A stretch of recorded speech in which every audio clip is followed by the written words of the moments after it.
Okay, so good evening and welcome to lecture 1 of the chapter gravitation. That is the third chapter of physics. Okay, in class 9. तो इस chapter में हमें क्या देखना है, क्योंकि सिलेबस रेशनलाइज हुआ है, ठीक है, रिड्यूस हुआ है। तो सबसे पहले हम देखेंगे सिलेबस में क्या क्या चीज़ें हैं, उसके अकॉर्डिंग हम प्रोसीड करेंगे। फिर उसके बाद जो बुक में कंटेंट है, जो रेशनलाइज जो कंटेंट है, उस पर फोकस करेंगे और उन्हीं को एक्सप्लेनेशन में रखेंगे मोस्टली, ठीक है। तो सबसे पहले हम सिलेबस पे फोकस करते हैं। So let us come here, जो कि सीबीएसई ने रिलीज किया था।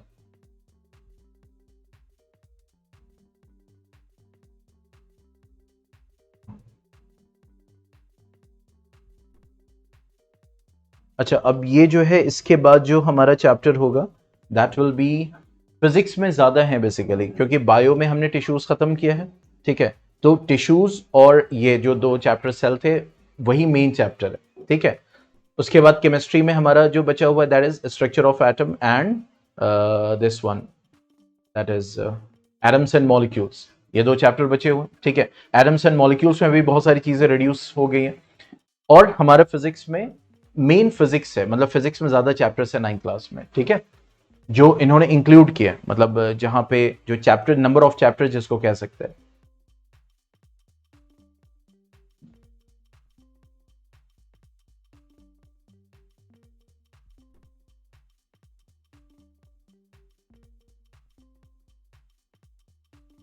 अब इतना टाइम लगाएंगे तो फिर क्या होगा।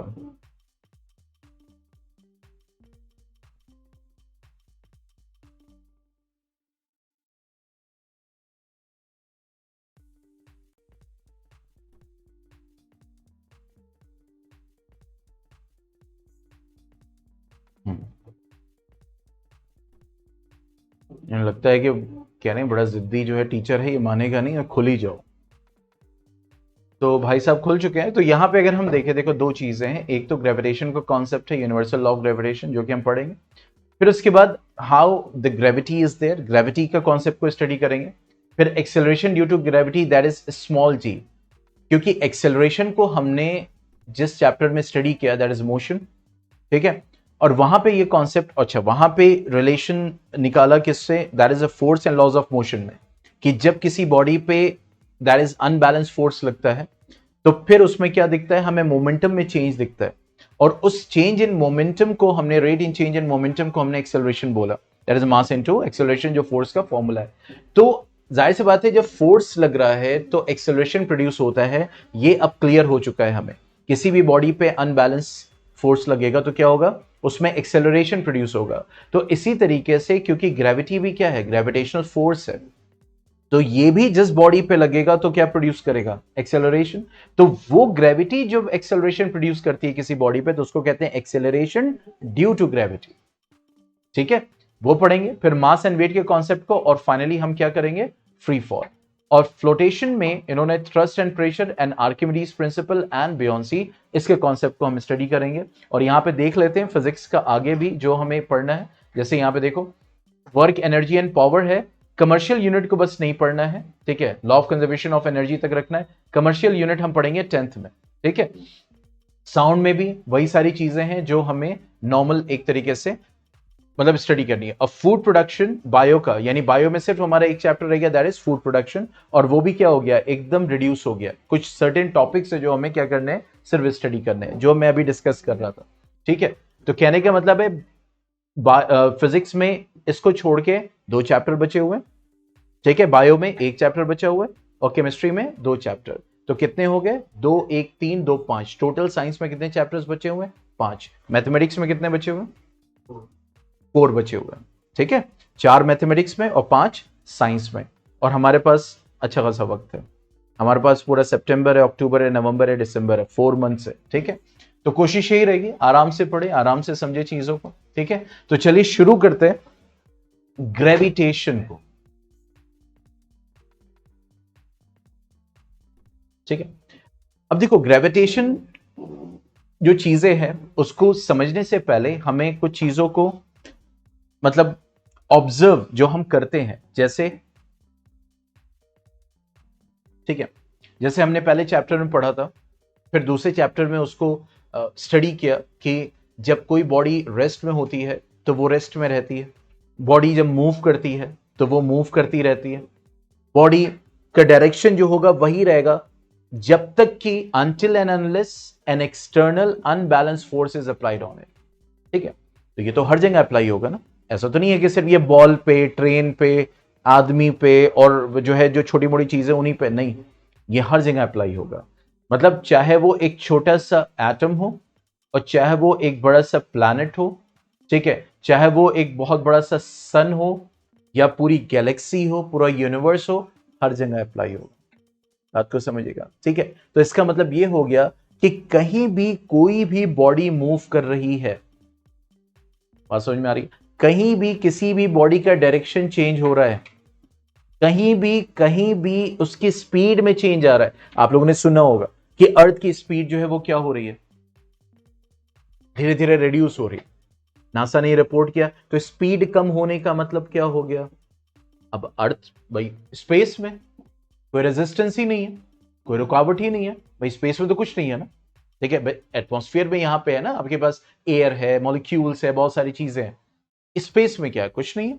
तो जब कुछ नहीं है तो फिर स्पीड में क्यों चेंज आ रहा है, तो इसका मतलब है there is something which is applying an external unbalanced force on earth also. भाई लग रहा है तभी तो स्पीड में चेंज आ रहा है। ठीक, हम ज्यादा डिटेल में उसमें नहीं जाएंगे, लेकिन पूरा वो एक फिजिक्स का बहुत बड़ा जो है वो चैप्टर खुल जाएगा। लेकिन कहने का मतलब ये हो गया कि ये सारी चीजें वहां भी अप्लाई हो रही है, स्पीड में चेंज आ रहा है, डायरेक्शन में चेंज आ रहा है, ठीक है, मूवमेंट में आ रहा है, ठीक है, रेस्ट वाली चीज मूव करने लगी मिलियंस ऑफ ईयर्स पहले, जो चीजें रेस्ट में थी, बिग बैंग हुआ, हम सब समझते हैं, ठीक है, सबने पढ़ा हुआ है, बिग बैंग हुआ, उसके बाद से चीजें क्या हो गई, स्कैटर हो गई, और धीरे धीरे सारी चीजें बनना शुरू हुई, formation of universe, formation of galaxies, formation of solar system, formation of stars, formation of planets, formation of you can satellites, ठीक है, नेचुरल सैटेलाइट्स की बात करें जैसे मून, तो ये सारी चीजें हुई, इट हैपेंड, ठीक है, और हर जगह से ये प्रूव्ड है, ठीक है। तो कहने का मतलब ये है कि ये सारी चीजें हुई, तो वहां पे भी किस चीज की जरूरत पड़ी, बैंग की जरूरत पड़ी। बात को समझो, वहां पे भी किसकी जरूरत पड़ी, एक ब्लास्ट की, एक एक्सप्लोजन की जरूरत पड़ी, एक बैंग की जरूरत पड़ी। लेकिन वो ऐसा नहीं था कि जो है पटाखा लगाया उसके ऊपर बाल्टी रख दी फट गया, ठीक है, या किसी अक्सर लोग गलत करते हैं, मतलब किसी जानवर के पीछे बांध देते हैं और वो फटता हुआ चला जाता है। बहरहाल ये सारी चीजें करते हैं। That was the most most most accurate blast ever, जिसको बिग बैंग बोलते हैं, जो कि बिग बैंग थ्योरी के नाम से। तो वहां पे भी किसकी जरूरत पड़ी, एक्सप्लोजन की। एक्सप्लोजन में भी क्या है, फोर्स है। बात समझ में आ रही है। तो कहने का मतलब है कि ये हम देखते हैं हर जगह कि जब ये सब चीजें पढ़ी, जो बॉल पे अप्लाई हो रही है, डिवाइसेस पे अप्लाई हो रही है, ट्रेन पे अप्लाई हो रही है, कार पे अप्लाई हो रही है, बॉल को किक मिल रही है, क्रिकेट बॉल की डायरेक्शन चेंज हो रही है, तो ये अप्लाई प्लैनेट्स पे भी हो रहा है, ये अप्लाई स्टार्स पे भी हो रहा है, ये अप्लाई प्लैनेट्स में मौजूद लोगों पे भी हो रहा है, जैसे अर्थ। बात समझ में आ रही, हम यहां पर टिके हुए क्यों हुए, हम यहां इस वक्त बैठे हैं, नॉर्मली अर्थ यूं घूम रही है, अगर अज्यूम करोगे तो ऐसे घूम रही है, हम रोजाना ऊपर नीचे हो रहे हैं। बात समझ में आ रही, लगता है, नहीं लगता है ना, वो बाद में डिस्कस करेंगे क्यों नहीं लगता, ठीक है, लेकिन हो रहा है कि नहीं। अगर तुम अपनी अर्थ को दूर से देखो तो इस वक्त अजीजिया में क्लास चल रही है और सब जितने मदीहा, जाइना और जो आराम है और सासर, ये सब ऐसे ऐसे यूं जा रहे होंगे, ठीक है, क्योंकि अर्थ मूव कर रही है, हम ऊपर जा रहे हैं, नीचे जा रहे हैं, वो लेकिन हमें एहसास नहीं हो रहा। वो एक अलग बात है, वो उसको डिस्कस करेंगे, वो भी इसी चैप्टर से रिलेटेड है। तो कहने का मतलब ये हो गया कि हम देख रहे हैं कि मून रिवॉल्व कर रहा है प्लैनेट को, हम देख रहे हैं प्लैनेट रिवॉल्व कर रहा है सन को, हम देख रहे हैं कि पूरा पूरा सोलर सिस्टम मूव कर रहा है। ये पता था, ये पता था कि सोलर सिस्टम मूव कर रहा है। ये तो पता है कि मून मूव कर रहा है अर्थ के अराउंड, या दूसरे और भी मून है, ऐसे नहीं कि अर्थ पे एक मून है, जुपिटर पे भी है और दूसरे प्लैनेट्स पे भी है, ठीक है, सैटर्न पे भी है। तो कहने का मतलब ये हो गया कि मून रिवॉल्व कर रहा है प्लैनेट को, प्लैनेट रिवॉल्व कर रहा है सन को, और पूरा सन अपने प्लैनेट के साथ रिवॉल्व कर रहा है पूरा गैलेक्सी को। यस, पूरा सोलर सिस्टम मूव कर रहा है। बात समझ में आ रही है। और इसी वजह से बहुत सारी चीजें, चेंजेस और हमें देखने को मिलते हैं, और अच्छी खासी स्पीड से मूव कर रहे हैं। अगर हम देखें इसको, डेटा को, अभी मुझे याद नहीं आ रहा है, the speed with which solar system is moving.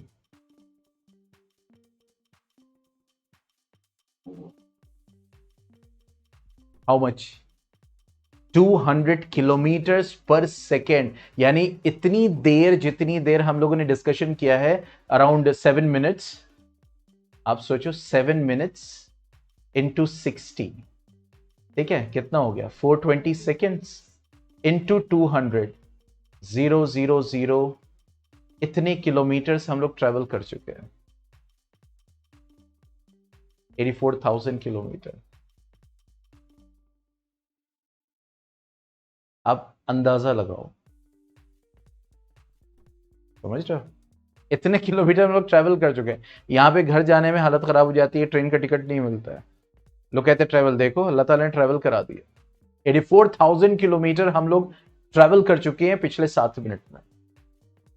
Just imagine. तो मूवमेंट चल रहा है, सोलर सिस्टम भी मूव कर रहा है, सोलर सिस्टम के अंदर प्लैनेट रिवॉल्व कर रहा है, प्लैनेट पे मून रिवॉल्व कर रहा है, मतलब अराउंड, ये सब चल रहा है. लेकिन सब कैसे एक दूसरे से बंधे हुए हैं? How it is happening? Means there is some force which is there. There is some force which is there जो मून्स को प्लैनेट से बांधे हुए, प्लैनेट्स को सन से बांधे हुए, सोलर सिस्टम को अपने पाथ से डेविएट नहीं होने दे रहा है. बात समझ में? सोलर सिस्टम ऐसा नहीं है कि चलो ठीक है वहां निकल लेते हैं, ठीक चाय वाय पी के आते हैं, फिर उसके बाद नहीं, वो अपने पास से डेविएट हो गया, पता नहीं कहां पहुंच जाएंगे हम लोग. एक इंच भी खिसक गया अर्थ ना तो बहुत फर्क पड़ेगा. एक इंच भी मून खिसक गया बहुत फर्क पड़ेगा. और आप देख रहोगे, आपने नोटिस भी किया होगा कि day by day, I don't know, मतलब जो डिस्टेंस है मून और सन की, अगर आप देखें, मून कभी कभी क्या होता है कि it appears very big and sometime it appears very small. ये सारी चीजें होती हैं, ठीक है, सारे फिनोमिनन्स हम एक्सपीरियंस करते हैं, ठीक है. तो कहने का मतलब ये हो गया कि there is some force which is working, क्योंकि ये तो हमने स्टडी किया, ये तो कॉन्सेप्ट स्टडी किया कि बिना उसके काम नहीं चलेगा, ठीक है. तो वो जो फोर्स है, that is known as the gravitation. मतलब उसको हम क्या बोलते हैं? ग्रेविटेशन बोलते हैं. और ये जो ग्रेविटेशन है वो यूनिवर्स के, पूरे यूनिवर्स, जहां से जहां तक जा सकते हो, यहां से पहुंच जाओ यूनिवर्स के एंड तक, चाहे एक प्लैनेट से दूसरे प्लैनेट, चाहे अपनी मिल्की वे गैलेक्सी है, ठीक है. अब ये जो मिल्की वे गैलेक्सी है, आपको पता है इसकी लेंथ क्या है? From one end to next end, that is 1 lakh, that is light years. मतलब लाइट की स्पीड से ट्रेवल करोगे, लाइट की स्पीड मतलब 3 इंटू 10⁸ मीटर पर सेकेंड, उस स्पीड से ट्रेवल करोगे तो 1 लाख साल लगेंगे तुम्हें इस एंड से इस एंड तक आने में. आप इससे अंदाजा लगाओ. ये सिर्फ एक गैलेक्सी है. क्योंकि देखो, ग्रेविटेशन में जाने से पहले ना हमें यूनिवर्स का थोड़ा सा कॉन्सेप्ट अपने दिमाग में डालना पड़ेगा, उसके बिना नहीं आगे बढ़ सकता. समझ में आ रही? ठीक है. और अगर विड्थ की बात करें तो it is about 50,000 light years. 50,000 light years मतलब 50,000 साल लग जाएंगे लाइट की स्पीड से जब ट्रेवल करोगे. मतलब ये नहीं शताब्दी से, लाइट की स्पीड से जब ट्रेवल करोगे तब यहां से यहां पहुंचोगे. और इसमें कहीं ना कहीं हम यहां पे कहीं कोने में एक डॉट की तरह है, ये हमारा सोलर सिस्टम है. ये डॉट भी बहुत बड़ा बना दिया मैंने, जिसमें सन से अर्थ तक, जो कि मरकरी, वेनस, अर्थ 3rd नंबर पे है, लाइट को पहुंचने में 7.5 मिनट्स लग जाते हैं, 7.8 मिनट्स लग जाते हैं. आप इससे अंदाजा लगाओ. आप अंदाजा लगाओ, सिर्फ सोचो कि कितना एक्सपैंडेड है. और सिर्फ ये एक गैलेक्सी है. This is known as what? Milky Way. अभी है ना अली का कंपटीशन है मंडे में, what you want to become in life.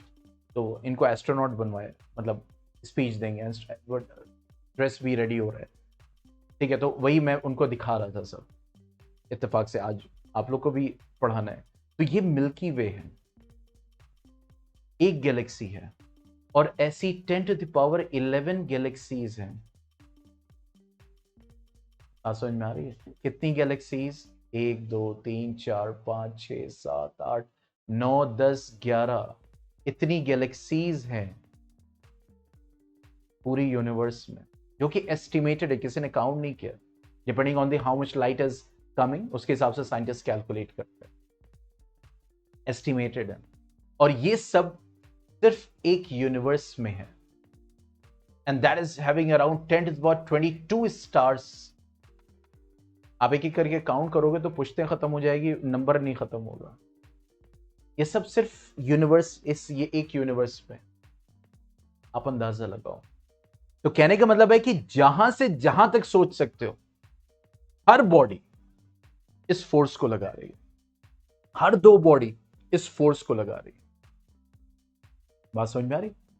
ये पूरी यूनिवर्स में हर दो बॉडी में, मतलब मैं यहां पे बैठ के इस यूएई में जो क्लासेस कर रहे हैं, जैसे मदीहा है, या अभी इकरा कॉलोनी में अमीमा है, या जुनैद जो यूएई में क्लास ले रहे हैं, या आप लोग जो यहां पे क्लास ले रहे हैं, हम सब एक दूसरे के ऊपर ग्रेविटेशनल फोर्स लगा रहे हैं। यहां पे ये जो कंप्यूटर है, कैमरा है, ये वहां यूएई में बैठी मदीहा या जुनैद है, उनके ऊपर ग्रेविटेशनल फोर्स लगा रहा है। ये कैमरा जो है इस बोर्ड पे, ये बोर्ड इस कैमरे पे, ये बोर्ड हमारे पे, मैं इस बोर्ड पे, हर दो object, any two object is applying this force. बात समझ में आ रही है? इसीलिए इस फोर्स को क्या बोलते हैं? यूनिवर्सल, यूनिवर्सल फोर्स बोलते हैं इस फोर्स को। पूरी यूनिवर्स में कोई एक प्लैनेट दूसरे प्लैनेट पे, एक स्टार दूसरे स्टार पे, एक प्लैनेट हमारे ऊपर, हम उसके ऊपर, एक स्टार हमारे ऊपर, हम उसके ऊपर, मतलब कोई हर दो ऑब्जेक्ट के ऊपर, हर दो ऑब्जेक्ट के बीच में यह फोर्स एग्जिस्ट कर रहा है, लग रहा है। बात समझ में आ रही है? अब आप इससे अंदाजा लगाओ, ठीक है? तो ग्रेविटेशन को अगर बोलेंगे तो it is what? Gravitation is the phenomenon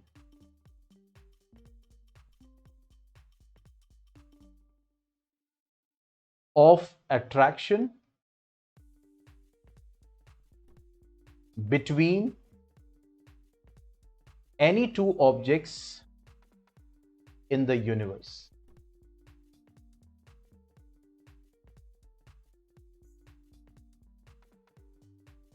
Any two objects in the universe.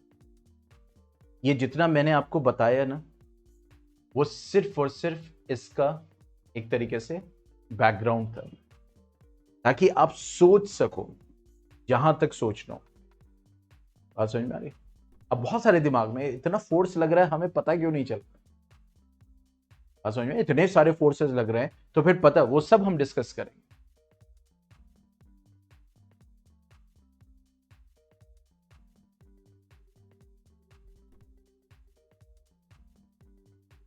ठीक है?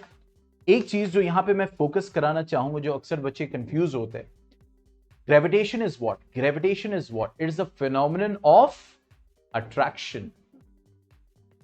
It is not the phenomenon of repulsion. It is not the phenomenon of repulsion.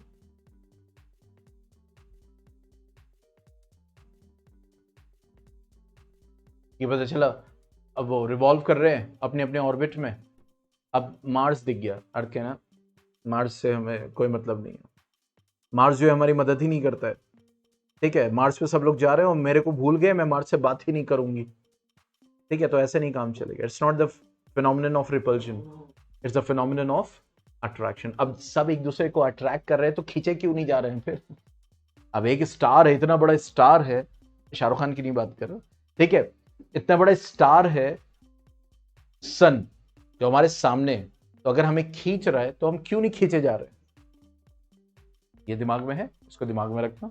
धीरे धीरे इन सारी चीजों पे हम क्या करेंगे? डिस्कशन करेंगे। ठीक है, तो कहने का मतलब है it's a phenomenon of attraction always, it is not the phenomenon of repulsion. Repulsion की यहां पे बात नहीं होगी। ठीक है, तो जैसे मैंने कहा कि इट्स अ यूनिवर्सल फोर्स, ये एक फोर्स है जिसको हम ग्रेविटेशन बोल रहे हैं। ठीक है, तो इसीलिए इसको हम क्या बोलते हैं? ग्रेविटेशनल फोर्स भी कहते हैं। इसको हम क्या बोलते हैं? इसको क्या बोलते हैं? Gravitational force. That is also called gravitational force. ठीक है,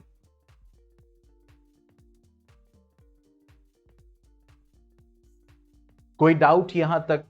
कैसा भी कोई माइंड में कुछ डिस्कस करना चाह रहे हैं, कोई अपने पॉइंट को सामने लाना चाह रहे हैं तो जरूर लाइए।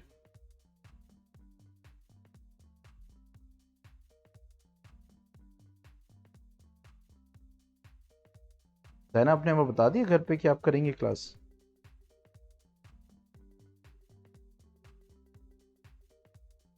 ये मैसेज आया था कि कब छुट्टी होगी इसी में से।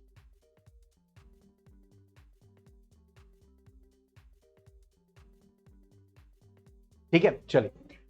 तो जब ये फोर्स, मतलब ये ग्रेविटेशन एक फोर्स है बेसिकली, किसके बीच में एग्जिस्ट कर रहा है? यूनिवर्स के किसी भी दो ऑब्जेक्ट के बीच में। पीछे जो बुक्स आपके रखी हुई हैं, आप इसके ऊपर लगा रहे हो ग्रेविटेशनल फोर्स, ये आपके ऊपर लगा रहा है ग्रेविटेशनल फोर्स, लेकिन बुक अपनी जगह, आप अपनी जगह पे हो। ठीक है, क्यों है सब पता चलेगा। तो जब ये चीज है तो इसके बारे में न्यूटन ने बोला, जिसको हम बोलते हैं न्यूटन्स, जो हमारा नेक्स्ट टॉपिक है, Newton's universal law of gravitation.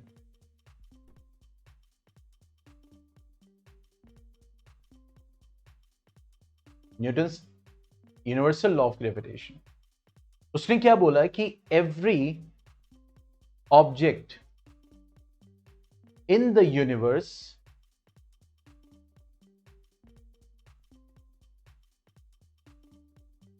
attracts every other object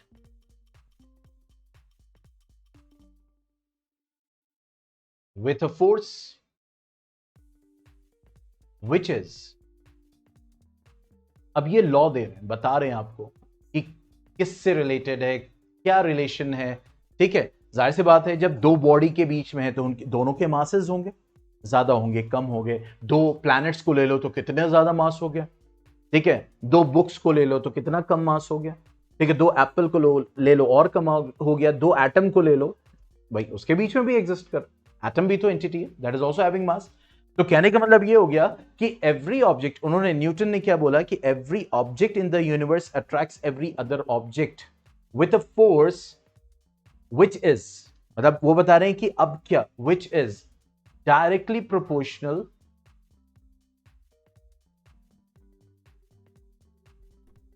to the product of their masses,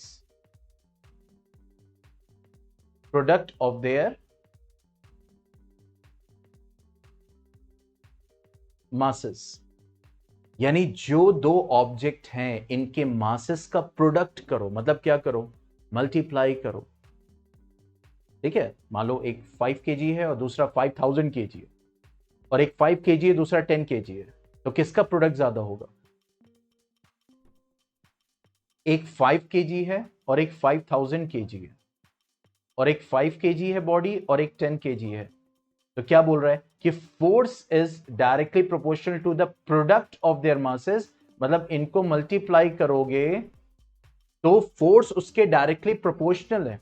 directly proportional का मतलब क्या हो गया कि अगर प्रोडक्ट ऑफ मास ज्यादा होगा तो फोर्स भी ज्यादा लगे। तो प्रोडक्ट ऑफ मास किस में ज्यादा होगा, इसमें या इसमें? 5 kg। तो इसका मतलब आप सोच लो कि अब एक छोटा ऑब्जेक्ट है और एक बहुत बड़ा ऑब्जेक्ट है, तो इसका मतलब उनके बीच में जो फोर्स ऑफ अट्रैक्शन लगेगा, दैट इज ग्रेविटेशनल फोर्स, वो ज्यादा लगेगा। लेकिन अभी यहां पे बात खत्म नहीं हुई है, यहां पे इसको सिर्फ समझना स्टार्ट किया हमने। ठीक है, आगे क्या बोल रहा है? It is inversely proportional, it is inversely proportional to the,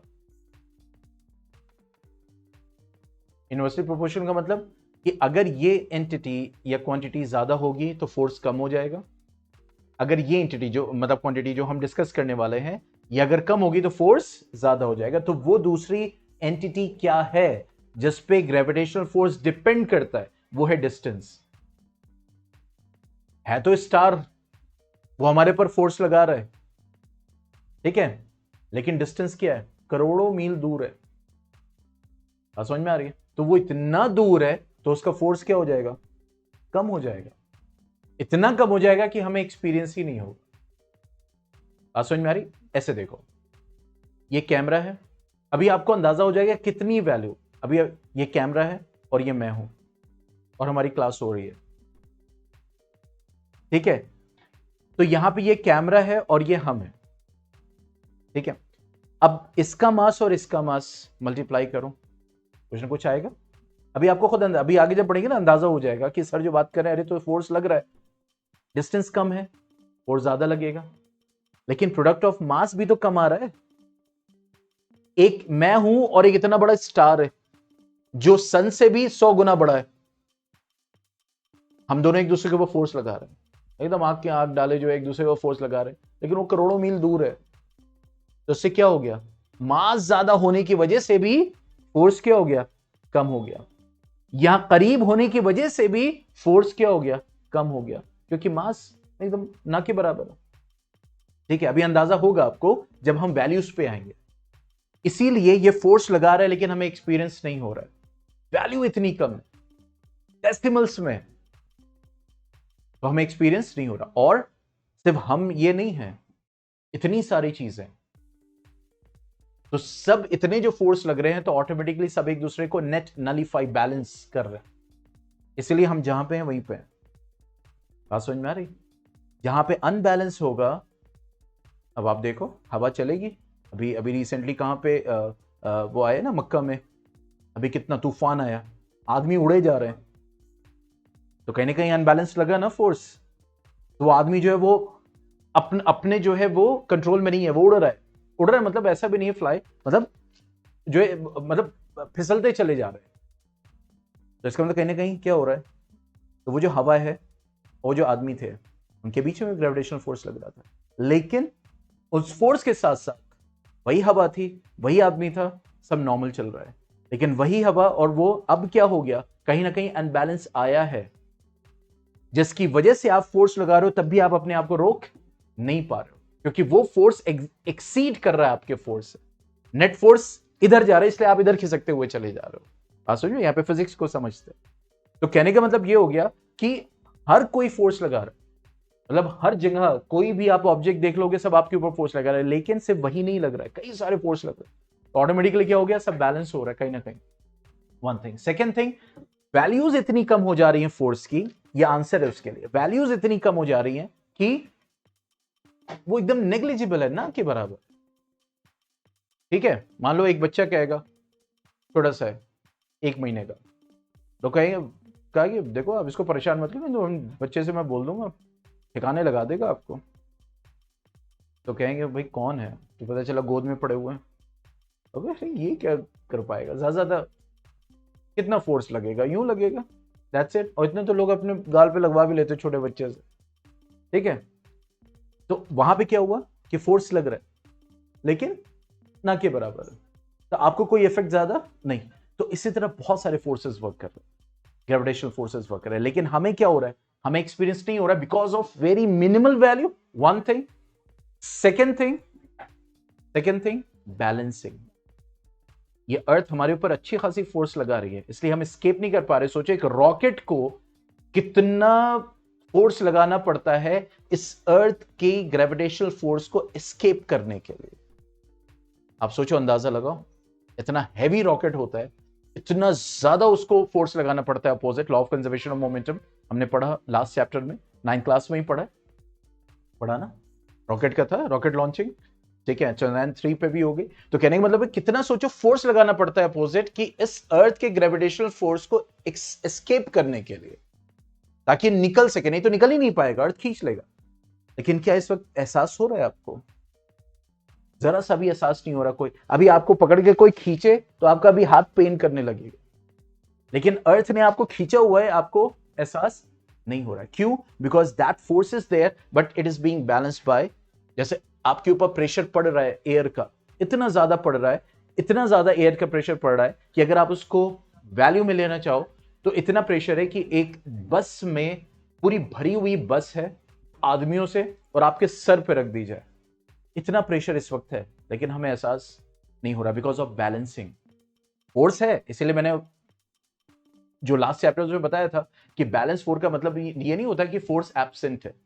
balance force का मतलब क्या होता है कि फोर्स होता है, नेट इज 0। ठीक है, तो कहने का मतलब ये हो गया कि यहां पे भी क्या है, ग्रेविटेशनल फोर्सेस एक्ट कर रहे हैं, लेकिन क्या कर रहे हैं, अगर एक्सपीरियंस नहीं हो रहा है तो वन थिंग इज दैट कि बैलेंसिंग हो रही है, सेकेंड थिंग इतनी कम वैल्यू है कि वो आप उसको एक्सपीरियंस नहीं कर पा रहे हो, simple.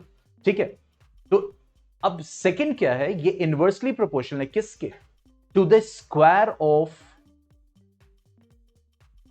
The distance between their centres, यानी उन दो बॉडीज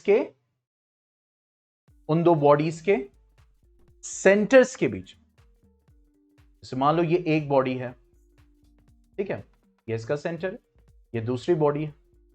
अब इसका मास है m1, इसका मास है m2, और इनके सेंटर्स के बीच में डिस्टेंस है मान लो r। ठीक है, तो ये बॉडी A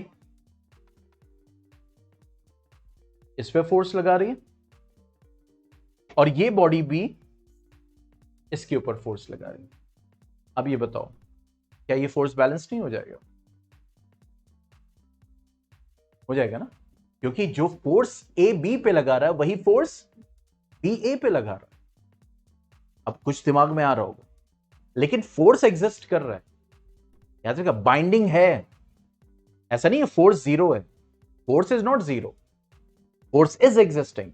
तभी तो अर्थ से मून बंधा हुआ है, तभी तो हम अर्थ से बंधे हुए हैं, तभी तो अर्थ सोलर सिस्टम यानी सन से बंधा हुआ है, तभी तो ये सोलर सिस्टम पूरी गैलेक्सी से बंधा हुआ है, गैलेक्सी को छोड़ के नहीं जा रहा है। बात समझ में आ रही है ना?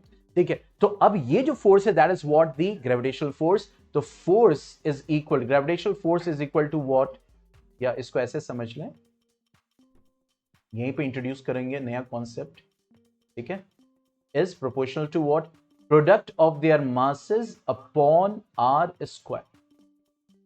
अब यहां पे प्रोपोर्शनल साइन है, इसको हटाएंगे, इक्वल साइन से चेंज करेंगे तो कोई ना कोई यहां पे कांस्टेंट चाहिए, and that is capital G. तो जी m1 m2 by are square, और ये जो जी है वो क्या है, ये बहुत ही ईमानदार, ठीक है, ये जी क्या है, that is universal gravitational constant. Universal gravitational constant, वो हाँ, वो small g acceleration due to gravity, ये कैपिटल जी है, इसको कहते हैं यूनिवर्सल ग्रेविटेशनल कांस्टेंट। अब यहीं पे मैं आपको वैल्यू दूंगा जिससे आप अंदाजा लगाओगे कि जो ये छोटी मोटी बॉडीज होती हैं, जैसे हमारी, अगर आप जाहिर सी बात है सेलेस्टियल ऑब्जेक्ट के कंपेयर करोगे, एक प्लैनेट से कंपेयर करोगे अपनी बॉडी को, तो क्या है, ना के बराबर। समझ में आ रही है? तो ये जो यूनिवर्सल ग्रेविटेशनल कांस्टेंट है, ये ग्रेविटेशनल कांस्टेंट जो साइंटिस्ट हेनरी कैवेंडिश थे, उन्होंने बाकायदा एक कैलकुलेशन किया, एक एक्सपेरिमेंट किया, और फिर इसकी बाकायदा एक वैल्यू निकाली, और वो वैल्यू निकल के आई 6.67 इंटू 10 टू द पावर -11। अंदाजा लगाओ, -11.0000000667। ज्यादा है कम है? बहुत कम है, ना के बराबर है। 6.67 10 -11 न्यूटन मीटर स्क्वायर पर केजी स्क्वायर, ये इसकी यूनिट है। ये ग्रेविटेशनल कांस्टेंट है, पूरे हर जगह अप्लाई, कहीं भी चलेगा, ठीक है। तो हेनरी कैवेंडिश, साइंटिस्ट का नाम लिख लीजिए जिन्होंने ये वैल्यू निकाली थी, हेनरी कैवेंडिश।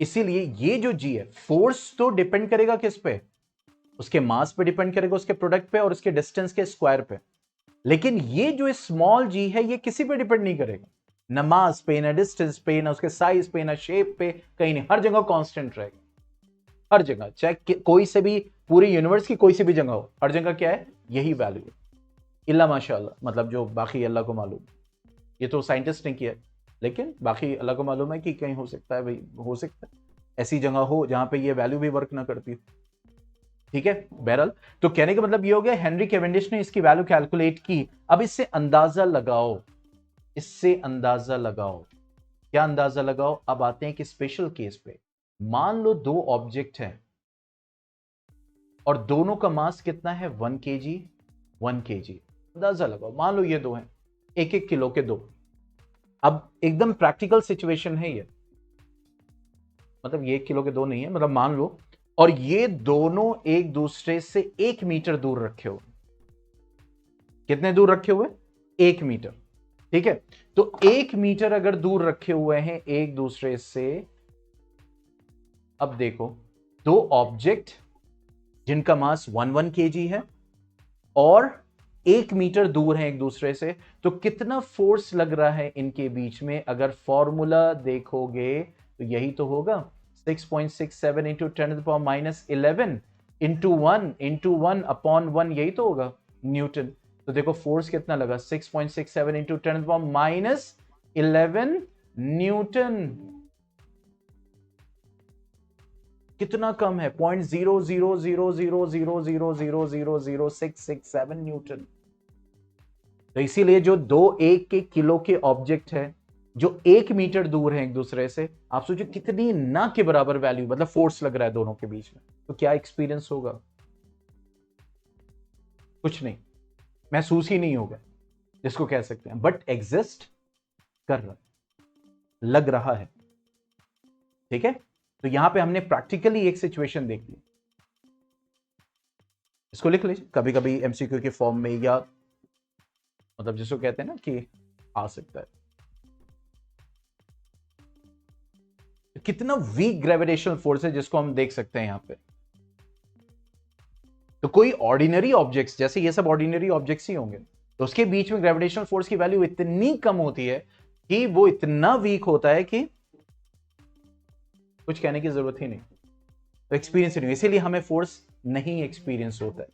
ये पिद्दी पिद्दी सी चीजें आपस में, यहां पे इतनी सारी चीजें रखी हुई हैं। अब आप सोचो 1 मीटर पे यह हाल है, तो अब ये कैमरा और अमीमा बैठी हुई है वहां पे, आप लोग बैठे हुए हैं, अब एक आदमी मदिया और जुनैद वहां यूएई में बैठे हुए हैं, अब वो लोग वहां बैठे हुए, सोचो कितना डिस्टेंस बढ़ गया, तो वैल्यू तो फोर्स की और कम हो जाएगी इससे, ग्रेविटेशनल फोर्स की। तो इसीलिए एक्सपीरियंस नहीं हो रहा, बल्कि फोर्स एग्जिस्ट कर रहा है।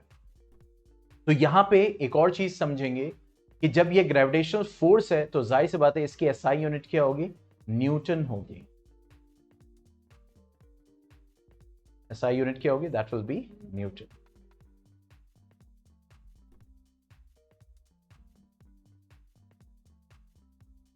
कोई डाउट?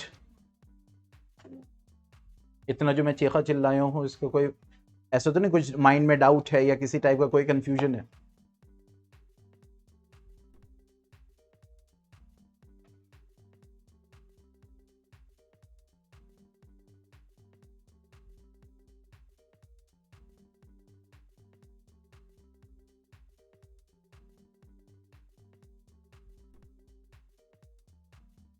हो गया?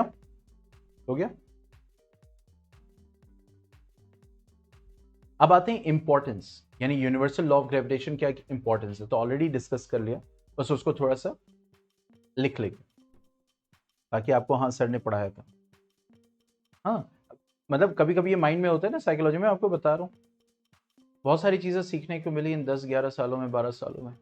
कभी कभी क्या होता है, आप एक्सप्लेन करते हो, आपने कुछ बोर्ड पे नहीं लिखा, तो बच्चे समझते हैं कि है ही नहीं, मतलब उसकी कोई इंपॉर्टेंस ही नहीं। अच्छा, कभी कभी क्या होता है कि आप बोर्ड पे कोई चीजें लिखते हो, आप जाहिर सी बात है आप उसको कॉपी करो, लेकिन कुछ चीजें बोली जाती है। लेकिन मैंने ये एक्सपीरियंस किया है, कभी कभी क्या होता है स्टूडेंट्स कि जो आप बोल रहे हो वो एग्जैक्टली वही लिखना चाहेंगे, ऐसा कभी नहीं हो सकता, क्योंकि आप जो बोल रहे हो, तो इसीलिए उसको क्या करो, एकदम शॉर्ट फॉर्म में। हाँ सर ने बोला था ये 3 चीजें, खट खट खट, मतलब नोट मेकिंग क्या होता है, नोट्स ऐसे बनाओ ताकि जब आप उसको रिवाइज करने बैठो तो मतलब एक तरह से अनफोल्ड हो जाए, मतलब आपने एक तरह से नोट खोला, खट खट खट खट खट सारी चीजें याद होना शुरू हो गई। अगर वो कब होगा? जब आप गौर से सुनोगे और फिर लिखते जाओगे। समझ में आ रही? एक एक चीज कॉपी करो, it is not always possible, नहीं हो सकता। इसीलिए जो चीज बताई जाती है, या कभी ये होता है स्कूल में भी होता है, या क्योंकि देखो अब बहुत सारी ऐसी चीजें होती हैं जो बार आप उसको लिख नहीं सकते हो, you can not right everything. ठीक है, कि पता चला जो बोल रहे हैं उसको लिखते चले जा रहे हैं, 8-8 10-10 लाइन लिख ही रहे हैं बस बोर्ड पे, तो कहेंगे सर, स्टूडेंट ये बोलेंगे भैया हमसे भी इंटरेक्शन कर लो, आप तो सिर्फ बोर्ड की तरफ घूमे पड़े।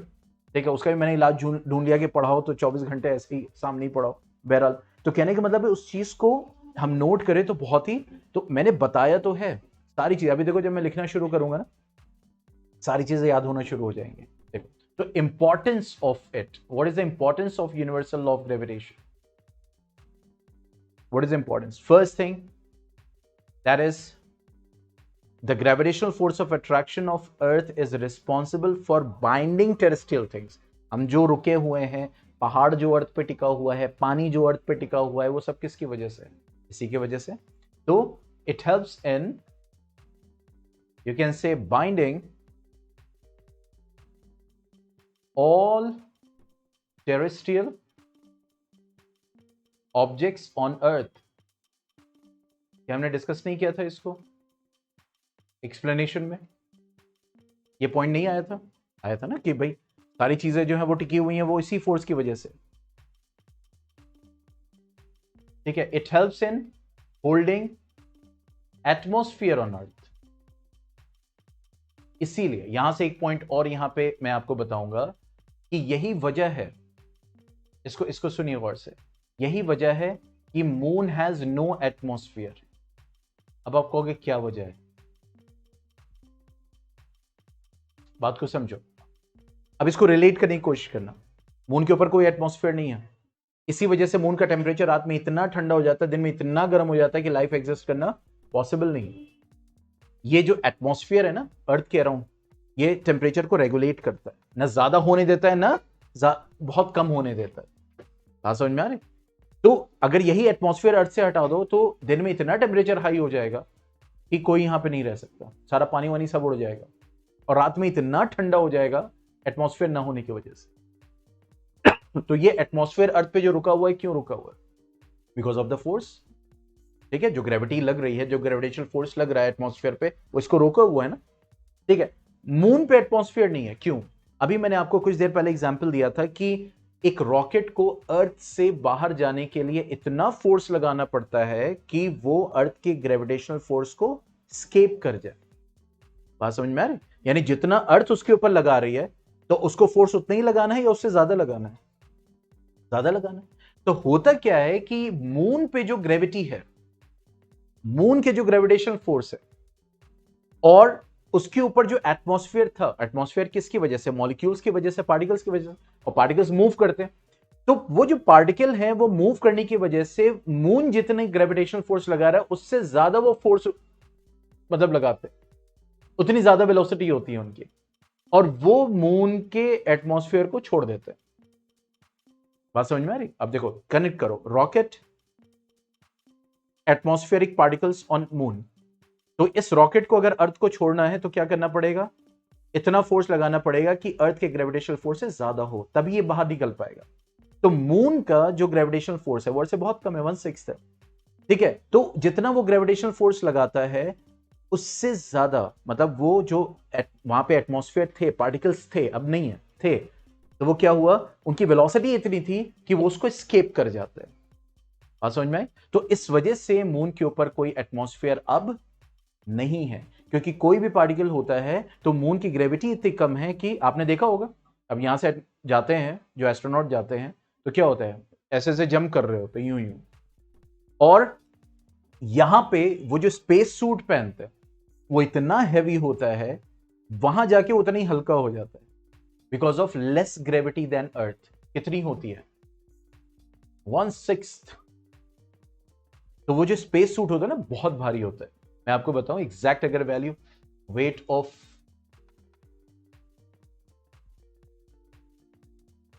वो सब कैलकुलेशन करेंगे, सब इसी चैप्टर में आएगा कि कितना वेट होता है जब मास और वेट को हम पढ़ेंगे।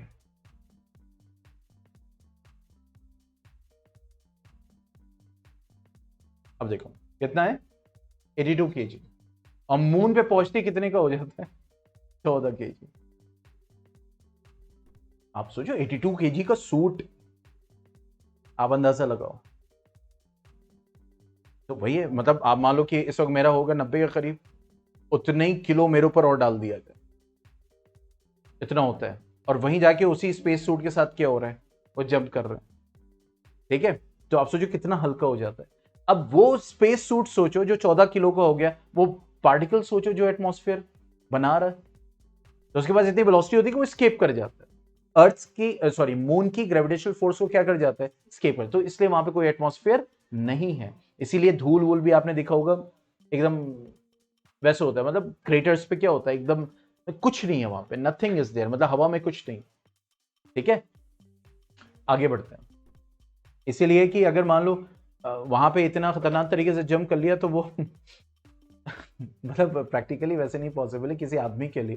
ठीक है, इतना ऐसा जंप कर ले कि मून की ग्रेविटी कोई, हाँ वहां पे अगर कुछ नाइट्रोजन गैस वैस होता है ना, नियॉन क्या होता है, नाइट्रोजन बूस्टर्स होते हैं, ऑन कर दिया तो पता चला कि वो फिर मून की ग्रेविटी को भी निकल जाएगा वो, और फिर पता नहीं कहाँ स्पेस में होगा, कुछ नहीं पता। चलो आगे बढ़ते हैं। ठीक है, अब इसके आगे, इट इज रिस्पॉन्सिबल फॉर,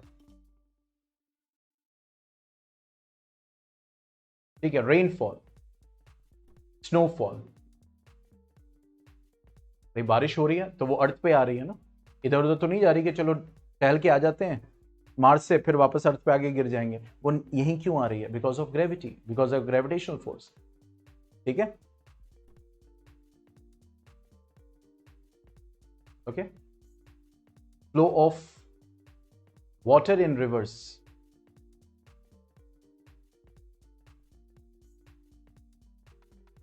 ठीक है। Retention of water bodies on earth. आप सोचो अर्थ ऐसे, ठीक है, अब जो पानी नीचे के हिस्से में, मान लो इधर ऐसे, वो तो गिर ही नहीं रहा है, वो तो वहीं टिका हुआ है, तो कैसे, बिकॉज ऑफ, आप सोचो, मतलब आप ऐसे एज्यूम करो कि आप लटके हुए उल्टे, और आप किसी पर्सन को या किसी ऑब्जेक्ट को ऐसे होल्ड कर रहे हो, गिरने से रोक रहे हो, मतलब आप खुद उल्टे लटके हुए हो और आप किसी चीज को गिरने से रोक रहे हो, आपने पकड़ा हुआ है। आप इससे अंदाजा लगाओ, पूरा water body, just assume 75% water, मैं ही नहीं कह रहा पूरा 75% नीचे की तरफ होगा, बट ऑलमोस्ट यू कैन से 40 to 50%। अब इतना ज्यादा पानी नीचे की तरफ गिर नहीं रहा है, आप अंदाजा लगाओ उस फोर्स का। अब आप खुद अंदाजा लगाओ कि इतना ज्यादा पानी जितना है, मान लो I can not even imagine कितना होगा, कितना उसका वेट होगा, अगर आपको सिर्फ पकड़ा दिया जाए कि इतना पानी को होल्ड करके रखो, ठीक है, you can not even imagine कितना आपको फोर्स लगाना पड़ेगा। तो इतनी बड़ी वाटर बॉडी जिसको होल्ड किए हुए नीचे गिरने से रोक रहे, आप उस फोर्स का अंदाजा लगाओ कितना होगा। ठीक है, तो retention of water bodies on earth,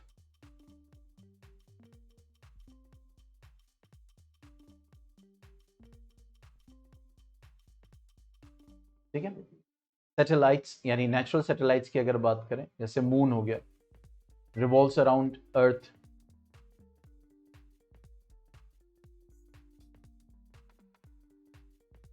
ठीक है। इसी तरह planets revolve around moon, sorry sun, planets revolve around sun. अच्छा, सैटेलाइट्स में आर्टिफिशियल भी आप लिख सकते हैं, ऐसा नहीं। जो टाइड्स आती हैं, देखा होगा वाटर टाइड्स, तो टाइड्स भी किसकी वजह से, tides are because of gravitational force होती है। और ये किसकी वजह से, जो दो सेलेस्टियल ऑब्जेक्ट्स है, ठीक है, इसलिए आपने देखो कभी कभी हाई टाइड होते हैं, कभी लो टाइड होते हैं। अब उसमें भी, उसके पीछे भी मकसद है। हाँ, कभी कभी मून की पोजीशन इतनी करीब आ जाती है जिसकी वजह से बहुत हाई टाइड आ जाती है, इतनी हाई टाइड आ जाती है कि वो डैमेज कर देती है। तो वो क्यों, पानी जो उछल रहा है वो क्यों उछल रहा है इतना ज्यादा, यस, जो ग्रेविटेशनल फोर्स में चेंज आ रहा है, उसकी पोजीशन में, जो दो celestial object earth and moon, इसके पोजीशन में जो चेंज आ रहा है, इसकी वजह से क्या हो रहा है, यस, क्योंकि वो फ्लूइड है ना, ठीक है, इसी वजह से वो क्या हो रहा है, उछला। इसीलिए हमने क्या लिखा, देखो यहाँ पे, flow of water in reverse, ये भी किसकी वजह, जो फ्लो आ रहा है वो भी किसकी वजह से आ रहा है, यस, जो ग्रेविटेशनल फोर्स दो ऑब्जेक्ट्स के बीच में लग रहा है, दो सेलेस्टियल ऑब्जेक्ट्स के बीच में लग रहा है, जो फ्लो करा रहा है पानी को। ये बहुत बड़ा कॉन्सेप्ट है ये, ठीक है। Tides are because of gravitational force.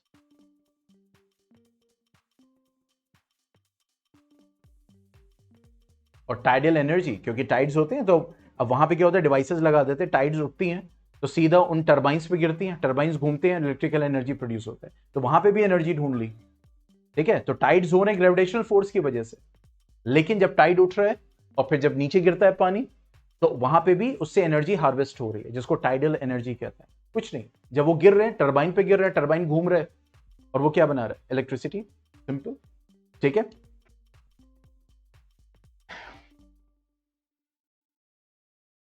ठीक है। So these are what you can say different applications, or you can say importance of, और भी हैं, but these are some you can say which are very common, we used to experience it। ठीक है इंशाल्लाह। तो अब कल इसके आगे बात शुरू करेंगे, और वो बात शुरू होगी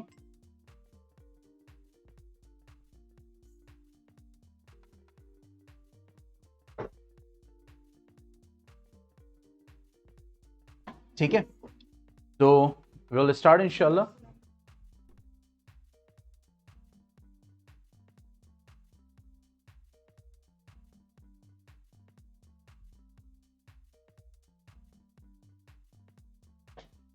ओके, चलिए फिर कल मिलते हैं। Okay then, goodbye, take care, अस्सलाम वालेकुम।